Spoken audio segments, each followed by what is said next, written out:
donte yàlla ay dogal. waaw alhamdulilah ala kulli xaalim c'est normal ñu doxalee noonu parce que Aziz suñu nit la suñu nit la suñu xarit la ñu nekkoon ci aar bi bokk génération commencé ndoo fii ci ginnaaw raay bokk lépp bokk ndey ak baay tey moom wax ji du bëri te danoo waxoon sax tey comme que suñu kilifa yi danoo ñëwoon rek pour wax ñun amuñu lu ñuy wax mais comme que yow rus naa la trop te jox naa la kër Fadel wax dëgg fa yàlla mënu ma la gàntul ci lu jëm ci suma nit mënu ma la gàntul wax dëgg fa yàlla waa tey moom dañuy sant yàlla di wax Aziz yal na ko yàlla yërëm ak xale bi nga xam ne moo ci bokk muy Waly yal na yàlla yërëm te xale na àjjana àdduna moom nii rek boo deewee moom il faut ñu jaale la dañoo ñëwoon la pour jébal suñu jàll rek loolu rek la mais li may wax mooy Sénégal ñoom ñëpp yal na leen yàlla defal jàmm may leen fan nu gudd ba ànd ak góor gi yaram parce que bokkoon ngeen ñun naqar bi li xew ñëpp a ko naqarlu muy góor muy jigéen muy mag muy ndaw ñëpp a ko naqarlu waaye nag dañuy sant yàlla ba àdduna bi yëpp ñoo ngi koy seetaan àdduna bi yëpp ñoo ngi vee ci dëj bi loolu dañ ci sant yàlla waaw. ñu ngi lay masaw bu baax di ñaan suñu borom may la xolu muñ. mais moo ñaari baat rek balaa maa bàyyi lan nga dund ak Abdou Aziz loo xam ne tey des na sa bopp loo dul fàtte ndax ku ko jege woon nga. Aziz li ma dund ak moom bëri na de Aziz li ma dund ak moom bëri na te lépp nag li nga xam ne dund naa ko ak moom li nga xam dootuma ko fàtte dafa nekk li nga xam ne dafa reetaanlu loolu moom te instant bi moom wax dëgg fa yàlla mënuma bëgguma reetaan mënuma ko sax yàlla xam na ko mais nag nanu mën naa ne sax nanu ree xamul tax nanu ree ab jaam su mayul boppam la ko suñu borom jox day jël dagit yàlla moo fi indi Aziz moo fi indi Waly dagit te li leen yóbbu duñu fi bàyyi te suñu yaakaar sëñ Tuba bu nit ma saan ñëw ne ko diw génn àdduna daan alhamdulilah sante ko yàlla ne yàlla yow loo def neex na ma te war na noo toll foofu lu nu suñu borom def ñu ne mu teg mu neex nu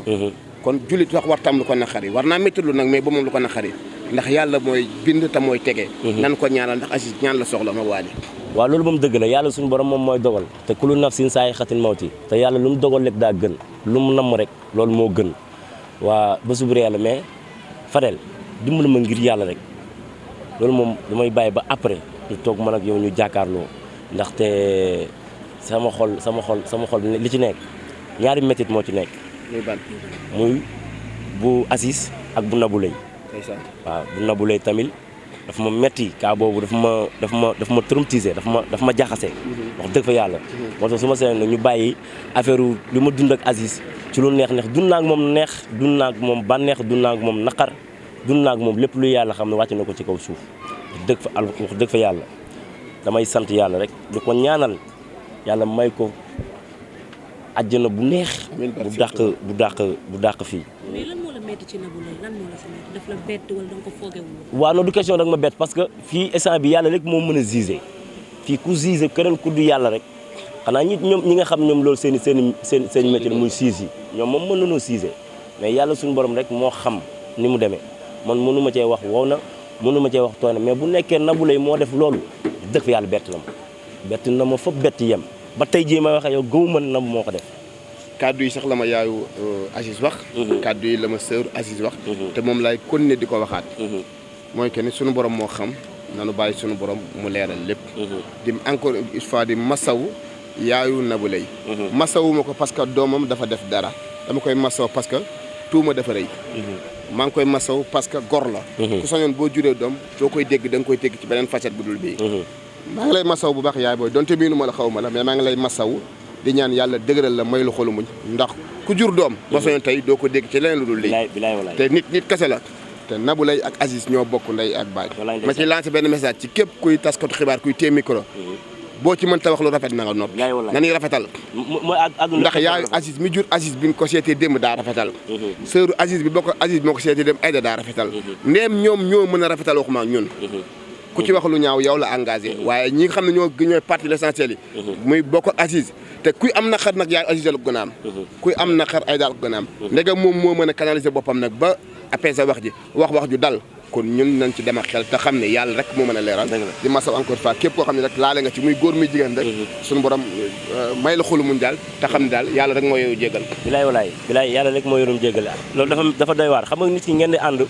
depuis bi ngeen nekkee xale nekk ay complice ba pare man li ma ci gën a jaaxal mooy bu nu naan Nabou dafa ñaane Aziz man dafa may jaaxal parce que Nabou am na oto te Aziz amul oto te mooy patron loolu dafa jërë sóoraale Nabou am na oto mais Aziz amul oto loolu dara bàyyi xel la mais kon moo tax yi ñu ciy wax nii yëpp nañu bàyyi loxo dañu bàyyi yoon def liggéeyam te aussi tamit comme li Fadel wax rek man loolu laay wax ñi xamul nañuy wax lu rafet si safa ñi xamul dañuy wax lu rafet parce que àdduna boo xamul loo ci wax rek bàkkaar la. même ñi xam sax nañ wax lu rafet. même ñu xam sax nañ wax lu rafet ba pare ay yéemar yi ñu ciy dégg day bëri mais comme que Aziz dee na ngir yàlla lay war a suul yi nan gas lépp suul ko te ñaanal ko. te ñaanal ko moog waali. moom ak waali yëpp loolu rek la yàlla bëgg mais pas ñuy sulli yeneen yi nga xam ne bokku ci nan bàyyi yooyu ñuy def te ñu ñaanal Aziz Dabala te ñu bàyyi wax ji wàññi wax ji même boo xamee sax na nga noppi man li ma xam bëri na te waxuma yow tamit li nga xam bëri na waxoo mais nan bàyyi wax ji suturaal doomi aadama yi parce que loolu mooy dëgg boo ko defee ñu mën a ñoom ñu mën a tëdd nelaw bu baax nekk seen àjjana firdawsi. nga masaw la tam famille waali ak ay bokkam. ndax ni Aziz ay bokkam amee lu leen metti famille waali noonu lan amee double li leen metti ndax Aziz moo mag waali waali bëggoon Aziz ba dem fekki ko nekk ak moom loolu cofeel la ak lu suñu borom dogaloon ne ñoom ñaar ñooy bokk bis bi ñuy faatu ñooy bokk fu ñuy faatoo nga masaw lan famille waali ndax ñoom tam yaakaar naa ni kuy amul la metti ñoo la gën a metti le dëgg la waa famille waali tam ñoo ngi leen di masaw di leen jaale di njëbal suñu jaal di leen wax nag inna lillahi wa inna ilayhi raji'un waaye kullu nafsin zaa'iqatul mawti bakkan bu ñam dund di nga ñam dee waaye nag dañ leen di jaale di leen wax li leen dal metti na bu ñu sañoon waale buy génn àdduna du génn àdduna nii du génn àdduna ci suñu xarit suñu doomu ndey suñu sañoon ñu bëggee waali noonu ñu bëggee Aziz ñu bëggee Aziz noonu ñu bëggee waali te ñoom ñëpp ay jullital yal na leen yàlla yërëm maa ngi leen di masaw mbokki waali yéen ñëpp maa ngi leen di masaw di leen jaale di leen wax nag muñ leen ku muñ di nga muñ te yàlla suñu borom moom comme li Fadel wax rek yàlla suñu borom moom lu mu def rek daa gën waaw lu mu def rek dafa gën xëy na nii la ko yàlla bëggee ñoo ngi leen di masaw di leen jaale jërëjëf maa ngi lay sant bu baax jërëjëf